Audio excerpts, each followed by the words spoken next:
आज मंगलवार है, बुधवार, आज बुधवार है।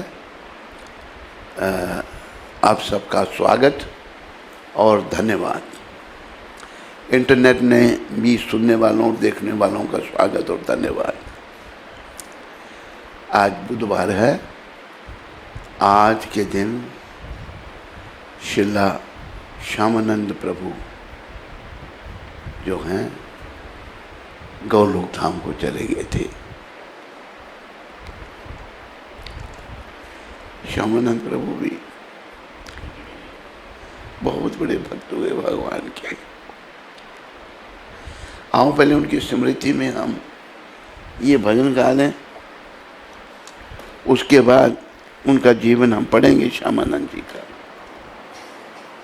कैसा दिव्य जीवन था उनका।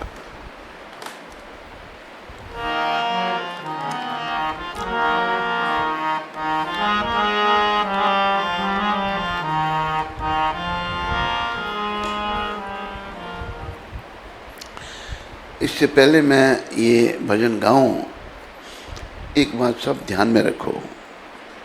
माताएं, बड़े छोटे बच्चे, हमें साधुओं का संग करना है, संतों का संग करना है। एक प्रश्न उठता है, भाई कलयुग में संत कहाँ मिलते हैं? सच्चाई भी है बड़े कम हैं। पहले तो भारत संतों का देश, यहाँ संत विचरते रहते थे, तो अभी संतों का अभाव होता जा रहा है। जैसे जो भारत स्वतंत्र हुआ, ऐसे लोग आगे शासक जिन्होंने धर्म को खत्म करने का प्रयास किया। तो संतों का संग कैसे किया जाए? अभी आज श्यामानंद जी का जीवन हम पढ़ेंगे। क्या क्या कैसे थे वो, हम उनका संग करेंगे। ऐसे ही संतों के जीवन का स्मरण करके हम उनका संग करते हैं और यही प्रार्थना करनी है उनसे कि बस हमें भगवान की प्रेमा भक्ति दो, और कुछ नहीं चाहिए।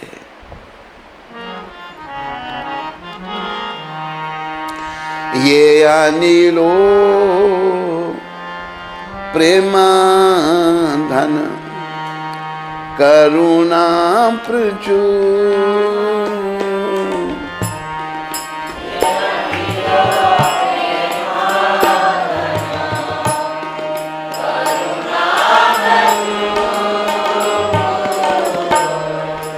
हे न प्रभु कोठा गेला आचार्य ठाकुर, हे न प्रभु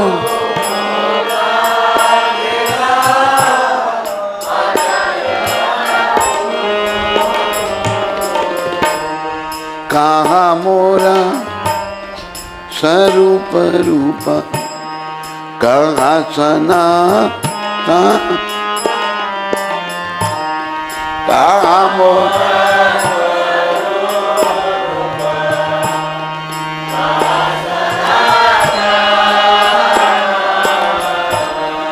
कहा दास रघुनाथ पतिता पावा, कहा दास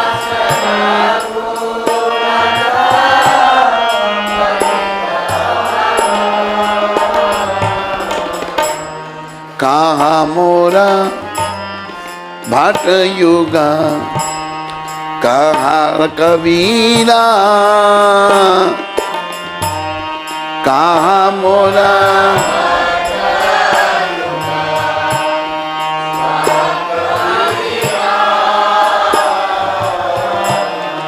एका काले कोठा गेला गौरा नटरा, एका काले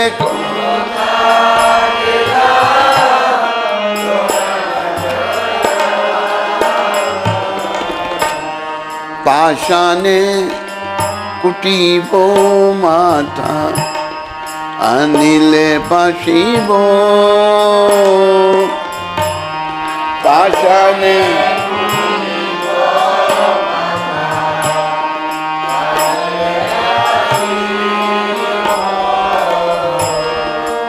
गौरंगा गुनेरा निधि कोथा गेले पावो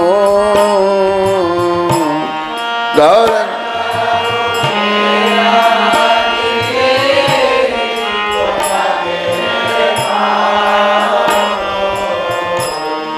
सही सवा संगीरा संगे ये कोई लोवीला सही सवा ये कोई लो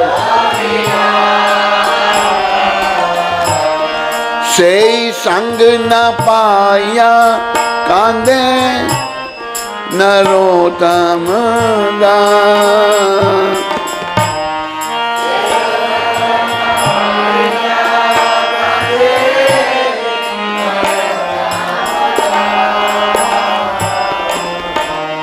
ये अनिलो प्रेमाधान करुणा प्रचुर ये अनिल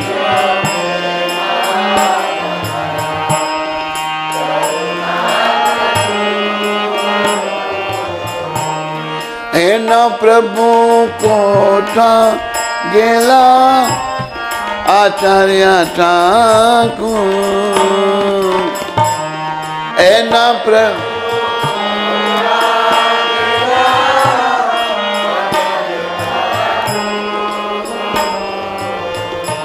जय आचार्य ठाकुर जय श्यामानंद ठाकुर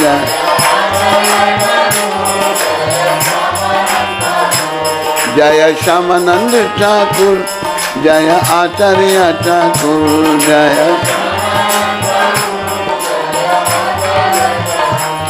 जय आचार्य ठाकुर जय श्यामानंद ठाकुर जय आचार्य ठाकुर प्रभु प्रभु प्रभुपाद प्रभुपाद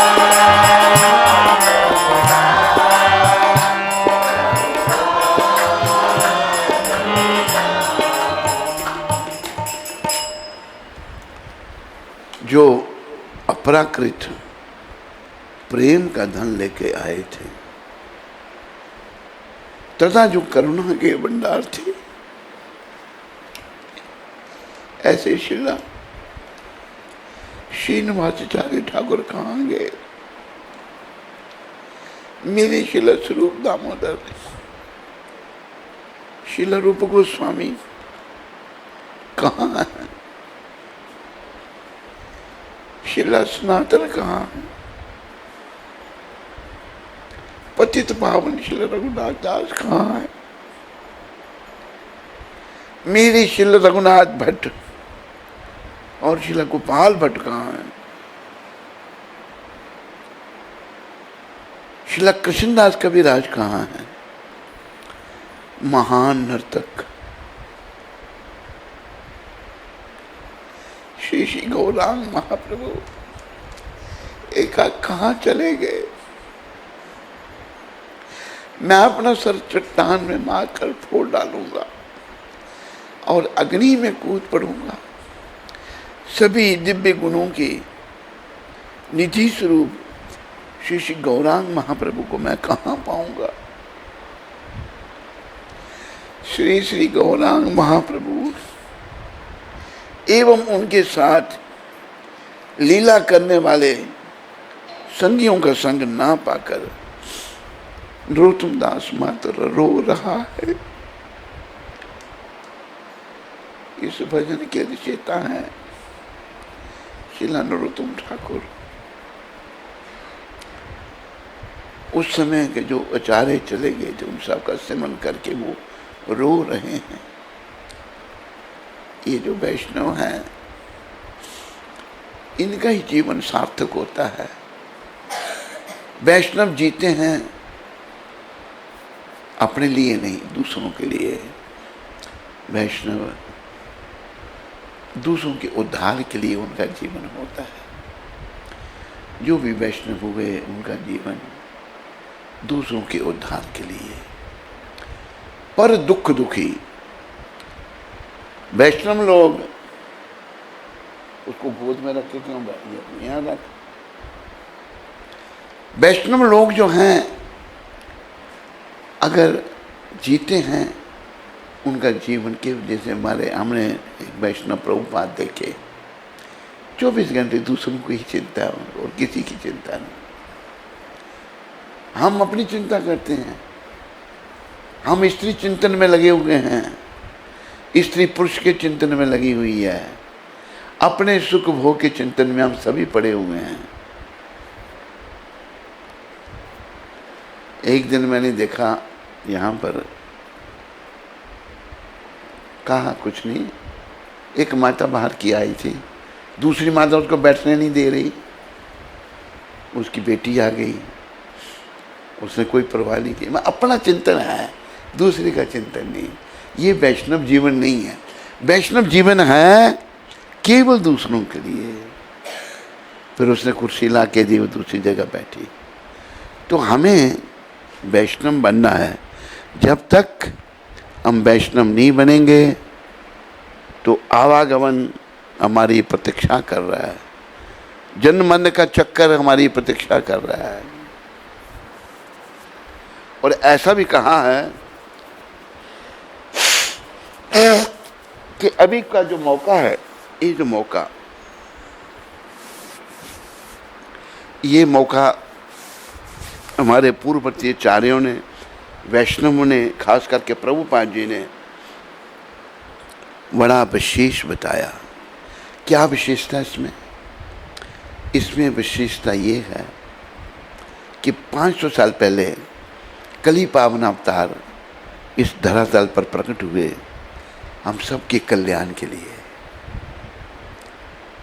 अगर वो उनकी शरण ली जाए और उनके बताए हुए मार्ग पर चला जाए तो हमारा ये जो जन्म मरण का चक्कर है ये समाप्त हो सकता है। तो प्रभुपाद कहते हैं अगर अभी कोई अपना जन्म मरण का चक्कर समाप्त नहीं कर सका, फिर करोड़ों सालों तक, करोड़ों कल्पों तक, कल्प बहुत छोटा सा होता है। एक कल्प जो है ना, ब्रह्मा जी का एक दिन होता है। एक कल्प में ऐसे 1000 युग हो जाते हैं। एक कल्प में 1000 युग, ये ब्रह्मा जी के दिन हैं। कल्पों, करोड़ों कल्पों तक प्रभुपाद ने कहा, फिर मौका नहीं मिल सकता। हम सबको गंभीर होकर, क्योंकि महाप्रभु बड़ी कृपा करके कृष्ण चैतन्य महाप्रभु के रूप में आए। हम यहाँ बैठे हैं उन्हीं की कृपा से ही। उन्होंने ही ब्रिज का उद्घाटन किया, ब्रिज के लुप्त तीर्थ बताए, अपने पार्षदों को भेजा। ये श्याम कुंड और राधा कुंड जहाँ बैठे हैं, ये स्वयं भगवान ने ही इनको प्रकट किया था। खेत थे तो भगवान ने 500 साल पहले स्नान किया, कहते ये राधा कुंड है, ये श्याम कुंड है। तो मौका है, इस मौके को सभी का कर्तव्य समझ के रखें। सभी का कर्तव्य है इस मौके को हाथ से नहीं जाने दें। क्या करें? भक्ति करें, अपनी भावनाओं का परिवर्तन करें, ताकि मेरा जब अंतिम समय आए, जैसे मैंने भक्ति भृंग गोविंद महाराज की बात आपको सुनाई थी कल। कहते कि जब प्रभुपाद वृंदावन में प्रभुपाद जी ने आखिरी सांस ली थी, कहते सब रो रहे हैं, चिल्ला रहे हैं, प्रभुपाद बहुत बीमार हैं। कहते मेरी नज़र बिल्कुल प्रभुपाद जी के मुखारबिंद की ओर थी, मैं उनकी तरफ ही देख रहा हूँ। क्या देखा मैंने? प्रभुपाद जी ने ऐसे, हरे कृष्ण। ये है जीवन की सफलता।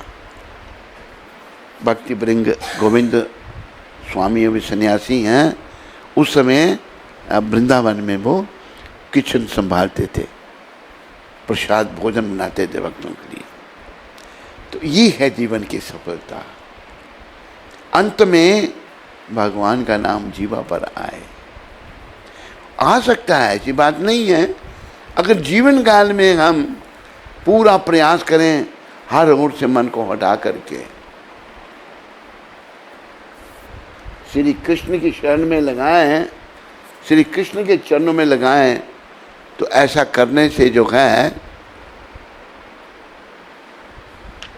अंत में भी भगवान का नाम जीवा पर आ सकता है।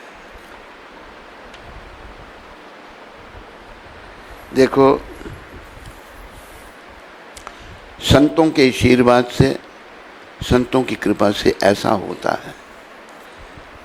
एक महापापी को एक संत की कृपा मिली।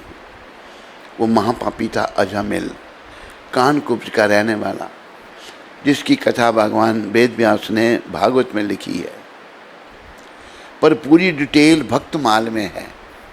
क्योंकि भागवत सुखदेव महाराज ने 7 दिन के अंदर पूरा करना था। 7 दिन के बाद महाराजा परीक्षित ने शरीर का त्याग कर देना था। पूरी डिटेल नहीं उन्होंने बताई, समय नहीं था। परीक्षित महाराज के पास 7 ही दिन थे। तो भक्तमाल में वर्णन आ रहा है अजामिल का। अजामिल एक ब्राह्मण था, ब्राह्मण परिवार से था, बड़ा कर्मकांडी। वैसे कर्मकांड से भगवान नहीं मिलते, भगवान केवल भक्ति से। भगवान भी ब्राह्मण घर में प्रकट हुए, चैतन्य महाप्रभु। उन्होंने कहा कि कर्मकांड ज्ञान कांड सकले रे विशेरे भांड। कर्मकांड और ज्ञान कांड ये जहर के बर्तन हैं। भगवान केवल भक्ति से। भक्त्या माम अभी जानाति यावन जस्यास्मि तत्वता ततो माम तत्वतो ज्ञत्वा विशते तदनंतरम। मैं केवल भक्ति के द्वारा जाना जा सकता, और कोई रास्ता नहीं मेरे को जानने का। कोई बातें करना बड़ी जानता हो तो भगवान मिलेंगे, यमदूत मिलेंगे। केवल जिसकी हृदय में भक्ति है, भाव है, उसी को भगवान मिलते हैं।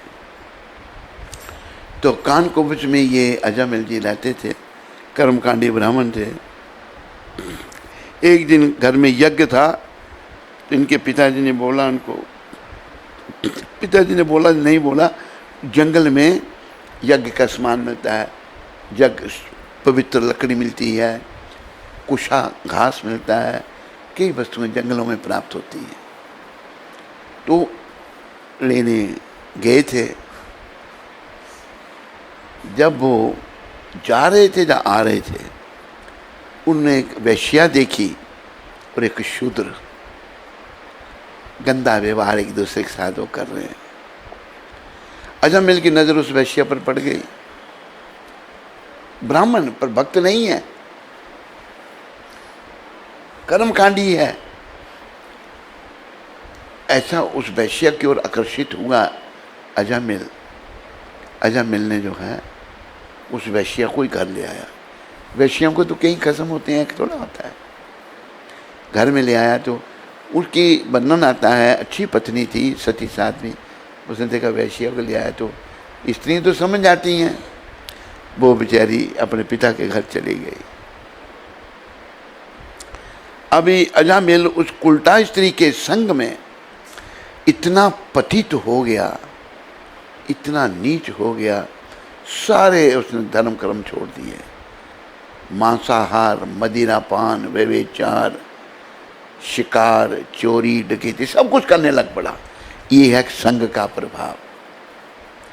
कुसंग से आदमी मरता है और सत्संग से तरता है। इसलिए हमारे महाप्रभु ने क्या कहा, हम सबके महाप्रभु, महाप्रभु ने अपने मुखारबिंद से कहा, साधु संग सर्वशास्त्र कहे, लाभ मात्र साधु संगे सर्व सिद्धि है। सारे शास्त्र कह रहे हैं साधुओं का संग करो, साधुओं का संग करो, साधुओं का संग करो। थोड़े से साधु संग से भी सभी सिद्धियां प्राप्त होंगी। सबसे बड़ी सिद्धि क्या है? कृष्ण प्रेम मिल जाएगा। भाई कृष्ण प्रेम मिल गया तो जीवन सफल है। बाकी प्रेम तो है ही, औरत का प्रेम है, मर्द का है, पैसे का है, निंदा चुगली का प्रेम है, बहुत ज़्यादा बोलने से प्रेम है, चिल्लाने से प्रेम है, लेकिन कृष्ण प्रेम को लाना पड़ेगा। वो साधु संग से आएगा, भगवान ने कहा।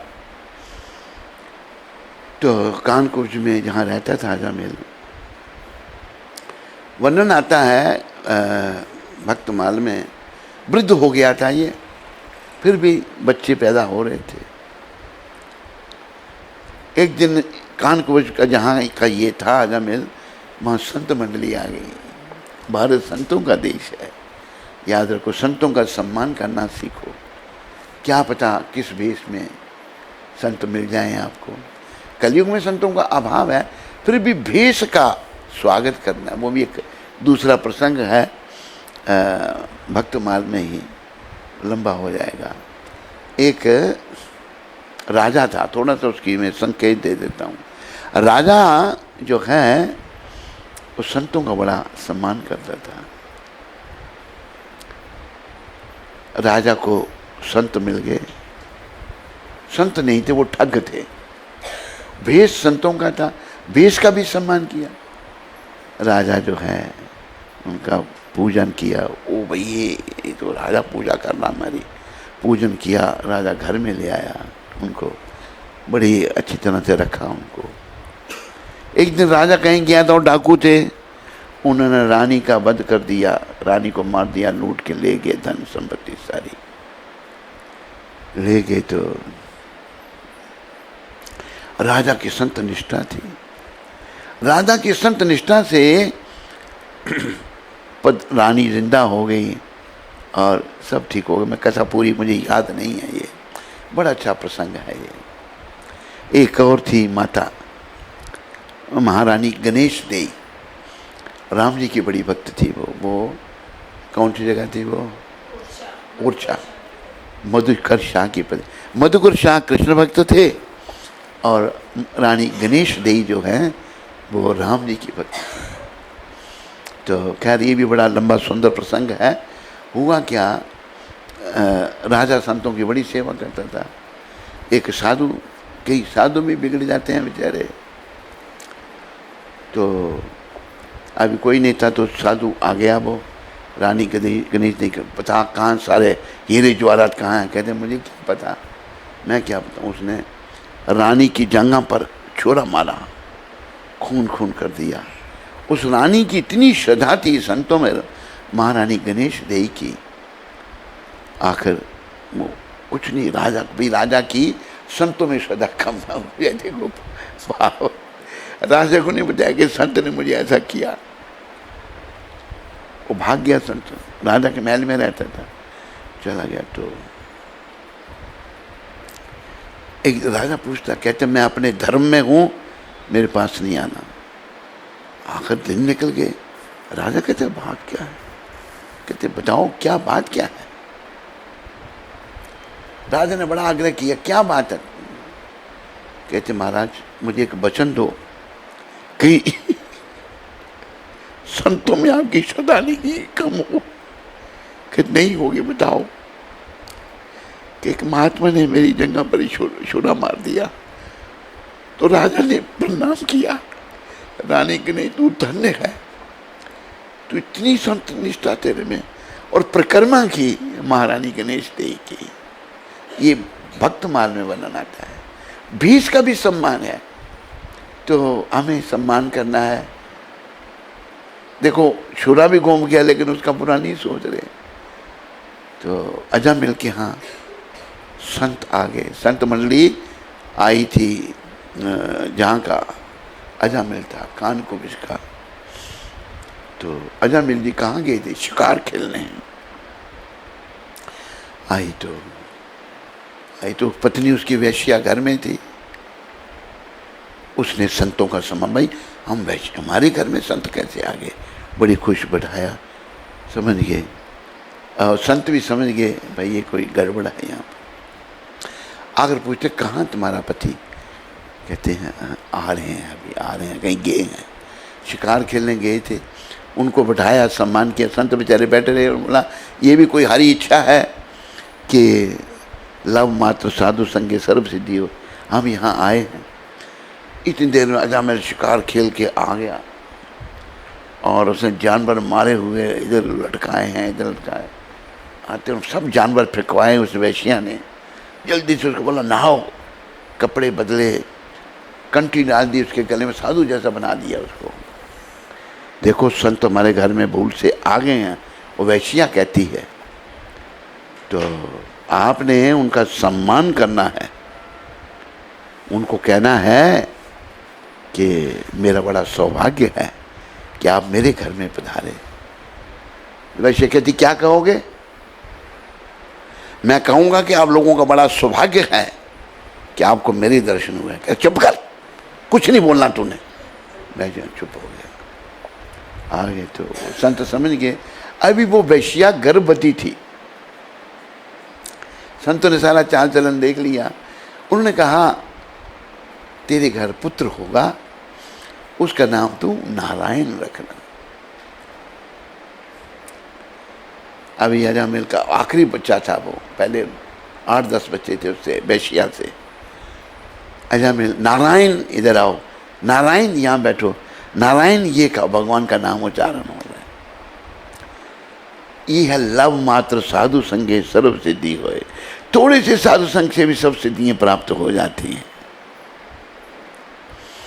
आखिर अजामिल का आखिरी समय आ गया। आखिरी समय जब आ गया तो कोई धार्मिकता तो कुछ थी ही नहीं। वो जो छोटा बच्चा था जिसका नाम नारायण संतों ने रखा था, यमदूत आगे बड़े भयानक भयानक शक्लें यमदूतों की। यमदूतों को देखने मात्र से मलमूत्र का त्याग हो जाता है। इसलिए प्रार्थना की है कि जब कंठ प्राण आए, कोई रोग ना सताए, यम दरस ना दिखाए, जब प्राण तन से निकले। अगर मतलब अंतिम समय यम दिख गए तो फिर नरक भाई, फिर भगवान नहीं मिल सकते। तो अजामिल घबरा गया उनको देखकर, प्राण खुश हो गए उसके। उस समय क्या उसके मुंह से निकला? नारायण। अपने बेटे को पुकारा नारायण। कहा है अजामिल ने नारायण बेटे को पुकारा था।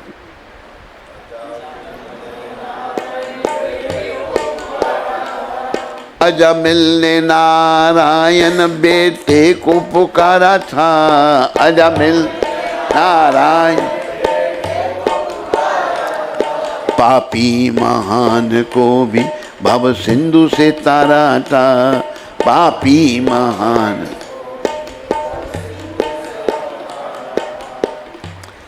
भगवान का नाम बेटे का रखा हुआ है संतों की कृपा से। बस अभी उसका घबरा गया ना वो देखकर, न केंद्र उसका क्या हो गया? नारायण, बेटा अपना। बस ध्यान से जब भगवान का नाम लिया सारे पाप समाप्त हो गए। जब विष्णु दूत आ गए, और विष्णु दूत जो हैं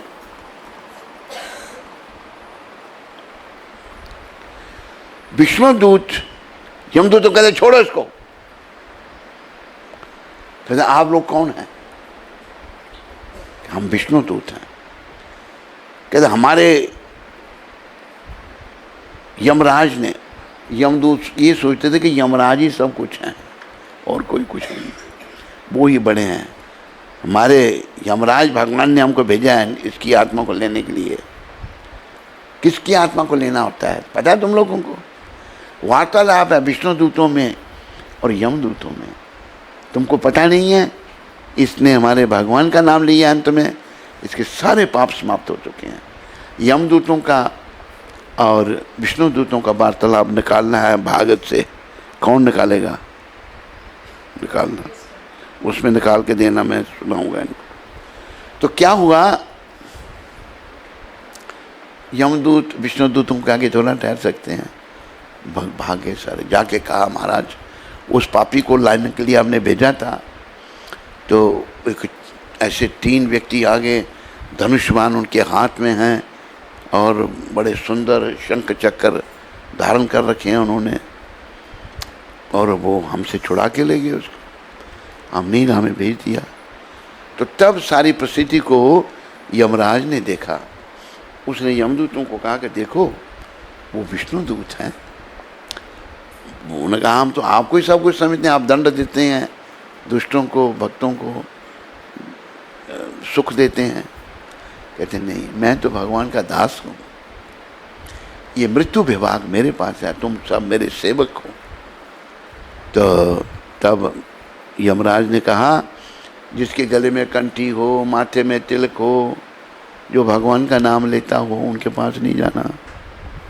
मना कर दिया यमराज ने यमदूतों को।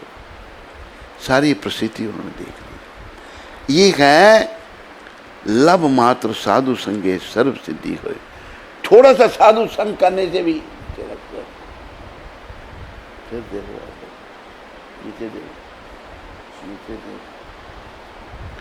थोड़ा सा साधु संग से भी सभी सिद्धियां प्राप्त हो सकती हैं, ये महाप्रभु ने कहा है।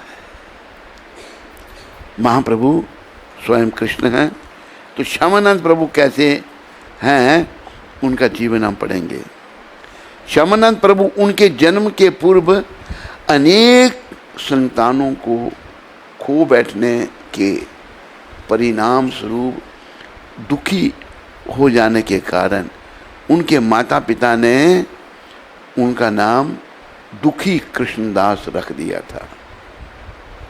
तेरा नाम भी दुखी कृष्णदास होगा, तो दुखी रहता ना बना नहीं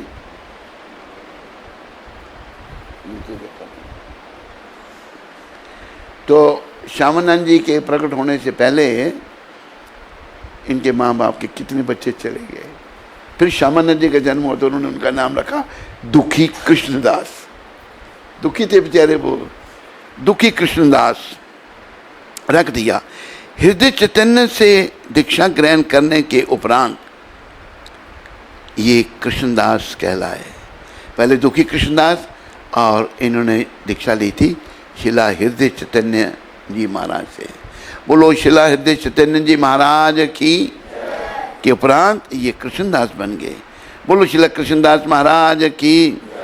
वृंदावन में शिला जीव गोस्वामी के अधीन गोस्वामी ग्रंथों का अध्ययन करने के लिए उन्होंने नरोत्तम दास ठाकुर एवं श्रीनिवास आचार्य का संग किया। हमारे ग्रंथों को पढ़ने के लिए इनका संग किया नरोत्तम दास और श्रीनिवास आचार्य। अनेक नूपुर आख्यान वर्णन करते हैं कि किस प्रकार कृष्णदास को राधा रानी की कृपा, श्यामानंद नाम तथा अपना विशिष्ट तिलक चिन्ह प्राप्त हुआ। महात्मा जन इस विषय में यह विवरण देते हैं। ये हृदय चैतन्य जी के शिष्य और इनका नाम कृष्णदास था, तो इनका नाम श्यामानंद कैसे पड़ा वो वर्णन आ रहा है। ध्यान से सुनो, कितने महान थे श्यामानंद जी महाराज।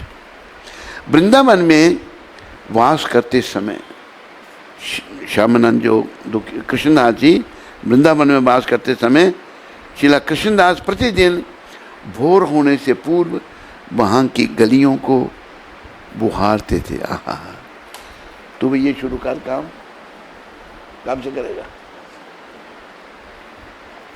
ये अभी भोर होने से पहले पहले गलियों को झाड़ू लगाते दिखा हूँ। संत महात्मा चले गए। कितना भाव था श्यामानंद जी का, कितना भाव था। भोर होने से पहले की गलियों में झाड़ू लगा देना, इसे सोहनी सेवा कहते हैं। ये उच्च कोटि के वैष्णव ने सोहनी सेवा की। तो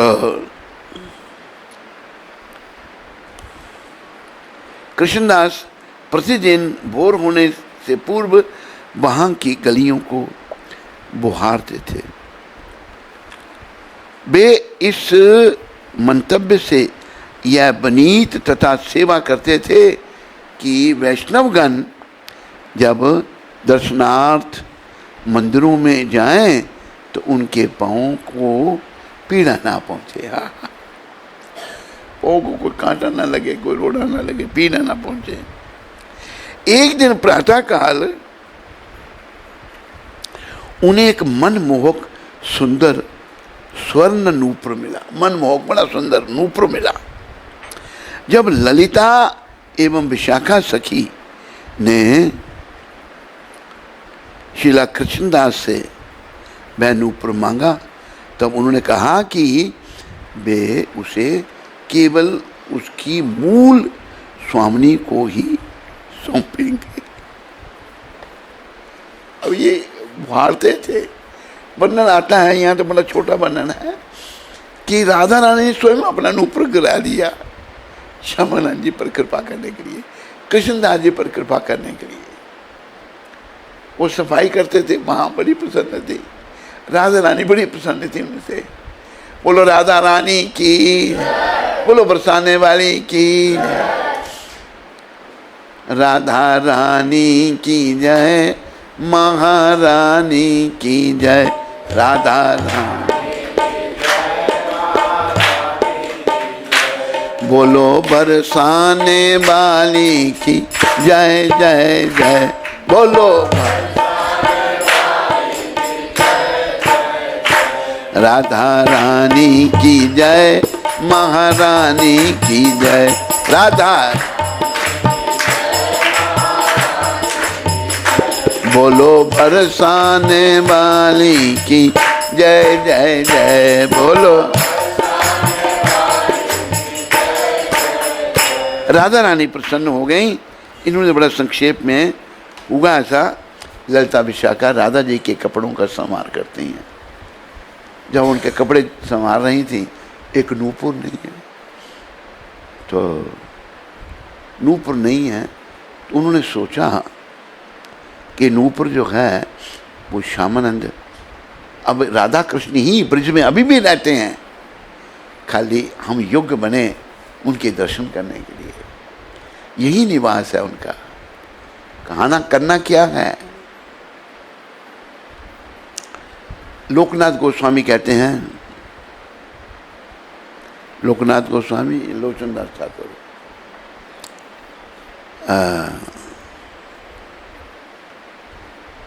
परम करुणा पाहु दुई जना, परम ना पाहु निताय गौर चंद्र, निताय सब अवतार सार शिरोमणि, सब केवल आनंद कंद,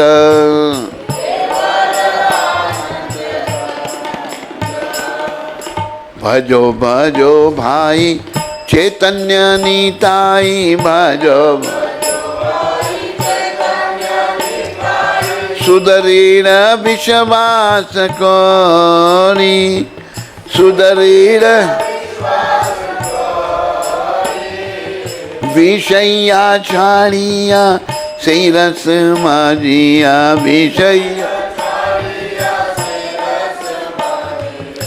मुखे बोलो हरि हरि, मुखे देखो ओरे भाई त्रिभुवने नाई, देखो ओरे ए मन दयालु दाता,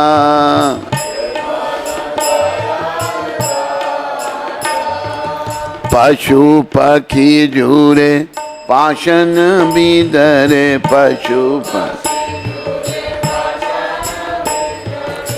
सुनी जरा गुण गाता,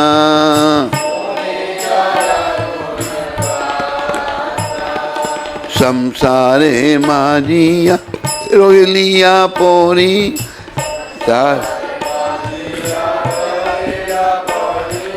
से पदे लागिलो आशा,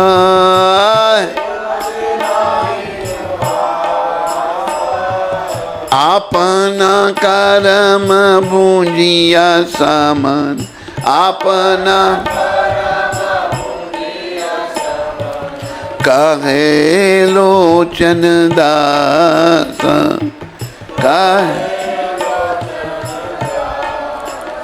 जय गौरनीता गौरनीता गौरनीता जय गौरनीता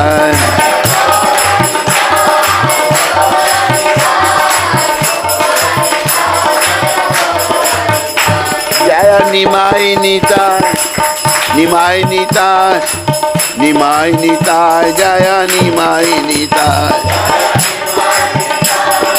निमाई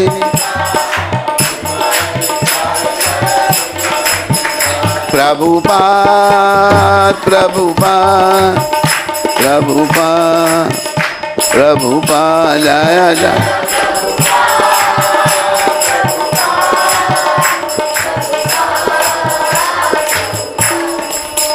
परम करुणा पाहु दुई जना, ये दो भगवान, पाहु भगवान को कहते हैं बंगला भाषा में। निताय गौरचंद्र बड़े दयालु हैं। सब अवतार सार, जितने अवतार हुए उनका ये सार है। They are the essence of all incarnations. सब अवतार सार शिरोमणि केवल आनंद कंद।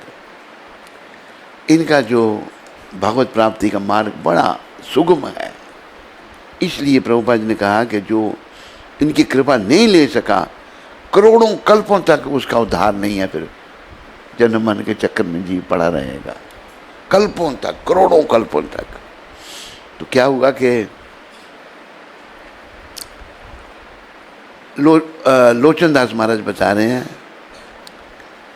देखो ओरे भाई त्रिभुवन नाई इमन दयालु दाता। इससे पहले परम करुणा पाहुई दुई जना, निताय गौर चंद्र सब अवतार सार शिरोमणि केवल आनंद कंद है। सारे अवतारों के ये सार हैं। ये लोचन दास महाराज बता रहे हैं। कह रहे हैं वो, भजो भजो भाई चैतन्य निताई। भाइयों चैतन्य निताई का भजन करो। भाइयों के लिए नहीं, माताओं के लिए, सभी के लिए। भजो भजो भाई चैतन्य निताई, सुदृढ़ विश्वास करिए। विश्वास पक्का कर लो। विश्वास करके चैतन्य निताई का भजन करो।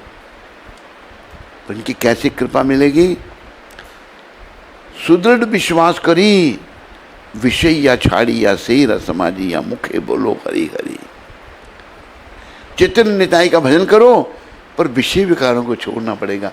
पहले तूने कितने विषयों को भोगा मेरे पापी मन, इसलिए तो पागल हो गया है। तू ठीक तरह सोच नहीं सकता। विषयों को ही भोगते रहे सारे जीवन में। यहाँ बर्तन रखे हैं वहां भी थूकता है, नाक साफ करना है, तो ये क्या है? ये गंदगी है सारी।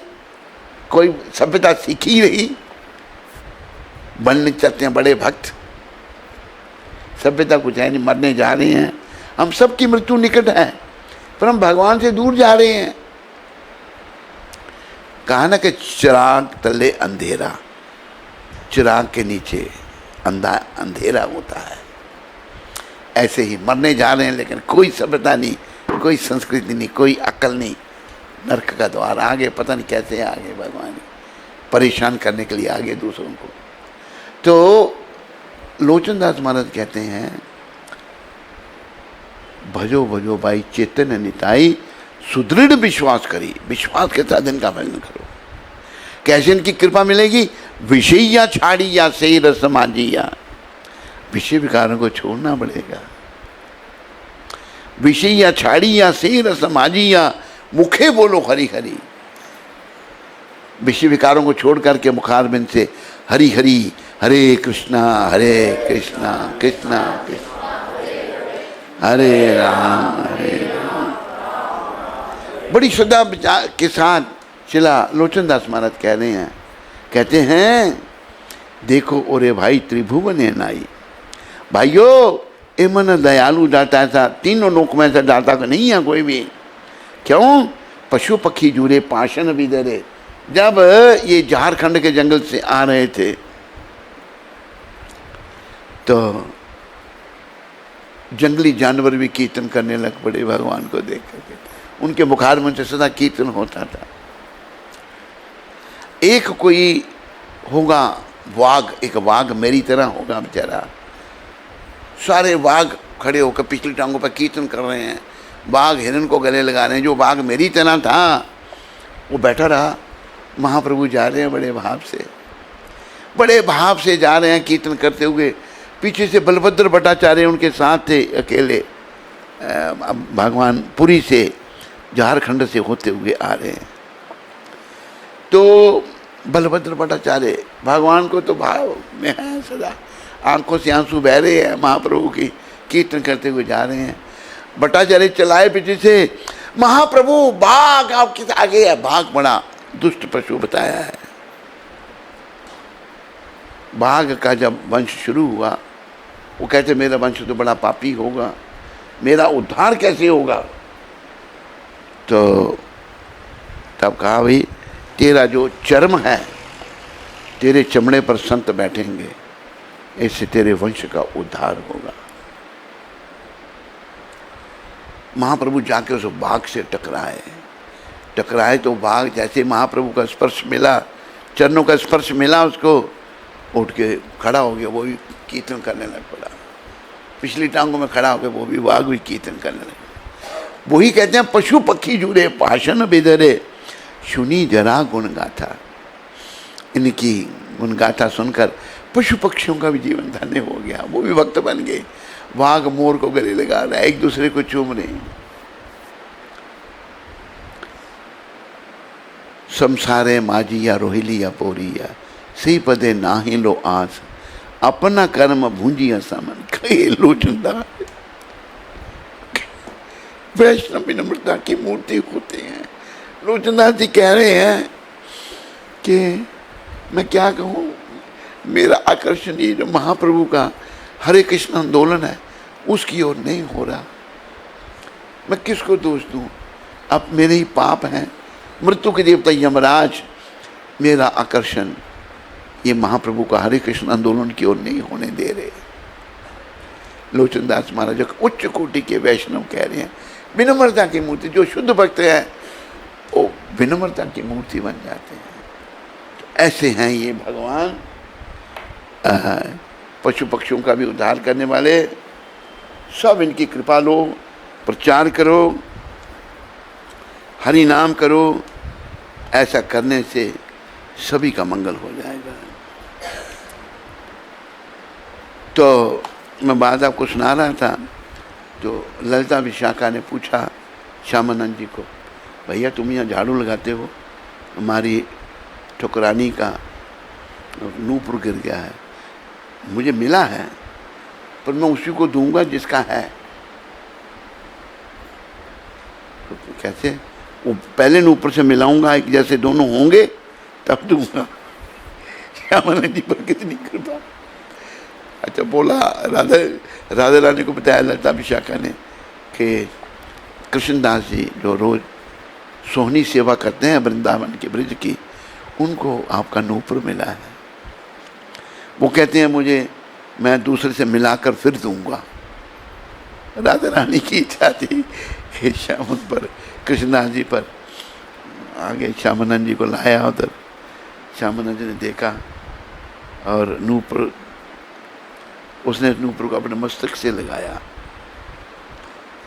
तो मस्तक से लगाया, स्पेशल तिलक बन गया। स्पेशल तिलक श्यामानंद जी के माथे पर बन गया। तो और राधा रानी के चरणों में पहनाया। राधा रानी ने उनको अपना परिकर बना लिया। तब फिर राधा रानी ने उनको नाम श्यामानंद नाम दिया, श्यामानंद। तो हृदय चैतन्य कृष्णदास जी के गुरु थे, उन्होंने देखा इसके मूल तिलक कैसा है, नाराज हो गई श्यामानंद पर। कहा कि ये तिलक तो नहीं, ये हमारा गौड़िया तिलक नहीं है। कहते गुरुदेव मैंने नहीं लगाया, सारी बात बताई, लेकिन गुरु महाराज नहीं, हृदय चैतन्य में बड़े पहुंचे हुए थे, उन्होंने मानी नहीं बात। जाओ उसको धो तिलक, खून निकलने लगा, तिलक नहीं मिटा। श्यामानंद जी के जो अनुयायी हैं उनका अलग ही तिलक है, और राधा रानी की कृपा से उनको मिला। तो फिर सारा संत समाज इकट्ठा हो गया। संतों ने कहा कि हृदय चैतन्य जी ने अन्याय किया अपने शिष्य के साथ, हम इनको दंड देंगे। तो हृदय चैतन्य को दंड का विधान हो गया, 12 दिन तक दंड होगा। तो श्यामानंद जी यानी कि कृष्णदास जी कहते हैं, गुरु का दंड मैं भोगूंगा, मेरे गुरु को दंड नहीं आप दे सकते। 12 दिन तक गुरु ने फिर वो दंड उत्सव ही मनाया गया। 12 दिन तक श्यामानंद जी ने वो दंड भोगा। इतनी उनकी गुरु भक्ति थी। ऐसे वो श्यामानंद जी बने। उन्हीं का जीवन आज के दिन वही श्यामानंद जी भगवान राधा कृष्ण की नित्य लीला में चले गए। नित्य लीला में उन्होंने आज के दिन प्रवेश किया था। तो ये बड़ा दिव्य दिन है। आज के दिन हमारे श्यामानंद प्रभु चले गए बेचारे। तो वो श्यामानंद जी से आज उनके तिरुभाव के दिन भक्ति मांगो बस, क्योंकि वो भक्ति के धनी थे। जितनी भक्ति उनकी थी किससे तुलना की जाती है उनकी भक्ति की।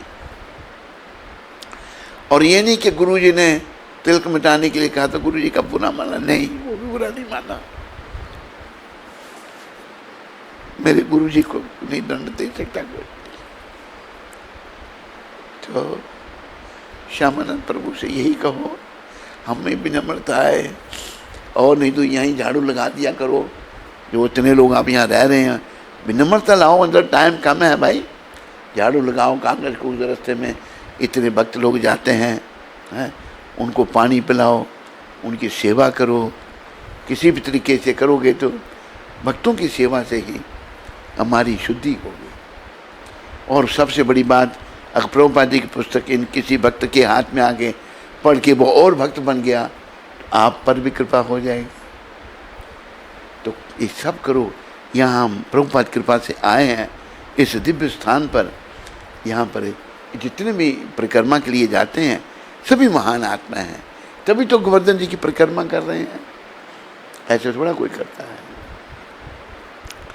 तो श्यामानंद जी पर राधा रानी की इतनी कृपा हुई तो उन्होंने बे गोपियाँ श्रीला कृष्णदास की आंखों पर पट्टी बांधकर, ललिता विशाखा पट्टी बांधकर उन्हें श्रीमती राधिका के समक्ष ले गई। श्रीमती राधा रानी ने उन्हें अपने पाँव में वह नूपुर पहनाने की अनुमति। असल में राधा रानी जी की इच्छा थी, सेवा पर प्रसन्न थी। राधा रानी से कुछ नहीं छिपा हुआ। उन्होंने जो है अनुमति दी। देखो राधा जी के जिनको चरणों का स्पर्श मिला तो, किंतु वह नूपुर बांधने के पूर्व श्री कृष्णदास वे गोपियाँ उन्हें श्रीमती राधिका के समक्ष ले गईं। राधा रानी ने उन्हें अपने पाँव में वह नूपुर पहनाने की अनुमति प्रदान कर दी, किंतु वह नूपुर बांधने के पूर्व श्रीला कृष्णदास जी ने सत्सम्मान, बड़ा सम्मान किया उस नूपुर का। राधा रानी का नूपुर कितना सम्माननीय है, जरा विचार करो। जो त्रिलोकीनाथ भगवान की प्रेयसी हैं, राधा रानी भी कृष्ण का ही स्वरूप है। राधा रानी से ज़्यादा प्रिय और कृष्ण भगवान को और कोई नहीं है। राधा रानी उनको इतनी प्रिय हैं, वो इतनी महान हैं। सत्सम्मान उसे अपने मस्तक से लगाया। श्यामानंद जी ने अपने मस्तक से लगाया। ऐसा करने से उनके ललाट पर एक नवीन तिलक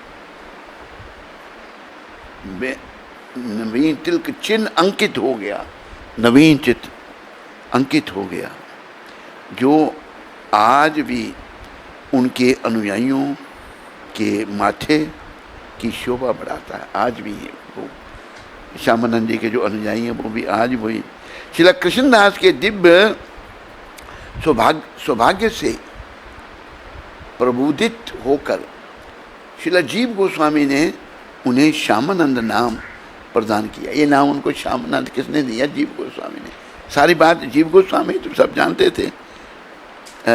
प्रदान किया, जिसका अर्थ है वह जो श्रीमती राधा रानी को आनंदित करे, श्यामानंद जो राधा रानी को आनंदित करे, अथवा श्याम सुंदर कृष्ण का दास, श्याम सुंदर कृष्ण का दास राधा रानी को आनंदित करे, अथवा श्याम सुंदर कृष्ण का दास। हृदय चैतन्य के तिरोधान के कुछ समय उपरांत उन्होंने श्यामानंद को स्वप्न में दर्शन देकर प्रचार कार्य करने को कहा। हृदय चैतन्य जी महाराज ने अपने प्रधान शिष्य रसिकानंद की सहायता से श्यामानंद ने गौर नित्यानंद की सेवा अर्चना का उड़ीसा में सर्वत्र प्रचुर प्रचार किया। श्यामानंद ने उड़ीसा में प्रचार किया। वृंदावन के राधा श्याम सुंदर एवं राधा दामोदर के मध्य स्थित मार्ग पर दूसरी और श्यामानंद की पुष्प समाधि विराजमान है। श्यामानंद जी की समाधि के दर्शन करने चाहिए। ये पढ़ना कहाँ पड़ा? हम जाएंगे दर्शन करने आज। श्यामानंद जी की पुष्प समाधि है, विराजमान है, जिसमें निशिवासर कीर्तन होता रहता है। श्यामानंद जी की समाधि पर हमेशा कीर्तन होता रहता है। बोलो श्यामानंद जी महाराज की, बोलो श्यामानंद प्रभु की। तो प्रिय बंधुओं, प्रभुपाद जी ने ये सारे वैष्णव भक्त हमको दिए हैं, इनकी कृपा की याचना करो। जब भी इनका तिरोभाव आविर्भाव आए याद करो, क्योंकि इनकी अब देखो, अब इस लीला का स्मरण करना। आज श्यामानंद जी कैसे पहले कृष्णदास थे, दुखी कृष्णदास, माता पिता ने कई बच्चे चले गए उनके पहले, फिर कैसे कृष्णदास बने, फिर श्यामानंद नाम कैसे पड़ा, चिंतन करो। कैसे झाड़ू लगाते होंगे, कैसे राधा जी के चरण में उन्होंने नूपुर पहनाया, अपने मस्तक को लगाया। सु मतलब बड़ा क्या करेंगे, सु क्या शब्द पढ़े मैंने, शब्द सु है, कैसे क्या पढ़ा मैंने, सुस्वभाव कुछ ऐसे शब्द थे। मस्तक को लगाया तो तिलक बन गया उनके, श्यामानंद जी के तिलक बन गया। धन्य है श्यामानंद जी, जिन्हें राधा रानी की कृपा मिली। तो